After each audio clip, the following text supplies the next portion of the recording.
म चाहन्छु यो देशमा पसिना बगाउनुपर्छ, पसिनाको क्रान्ति गर्नुपर्छ। अब हामीले एउटा दाजुभाइले अर्को दाजुभाइको एउटा नेपालीले अर्को नेपालीको रगतमा गएर देश बन्दैन। म सबैलाई अनुरोध गर्न चाहन्छु, झगडा गर्नु रोक्नुहोस्। अब झगडा गर्नु रोक्नुहोस्, काटमार गर्नु रोक्नुहोस्, श्रमदानमा जोडिन आउनुहोस्। को नेता बन्ने, को ठुलो बन्ने भन्ने कुरा छोडिदिनुहोस्। हर्क सम्भव नेता बन्न खोज्यो भन्नु होला, होइन म नेता सेता तपाईँभन्दा फाटेको लुगा लगाएर आएको म तपाईँभन्दा 10 गुणा धेरै काम गरिरहेको छु। म कोही कसैको नेता बन्न चाहन्न, तर यो देशमा शान्ति होस्,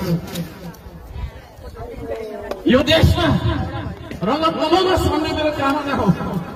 तपाईँले साथ दिनुहुन्छ, माफ गर्नु।